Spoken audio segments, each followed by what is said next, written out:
Hello guys, in this video I am going to show you how to set the language in the Volotea application.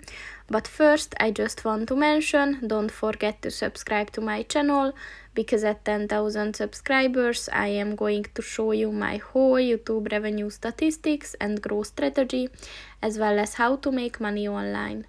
Let's jump into it. First of all, open the application on your phone.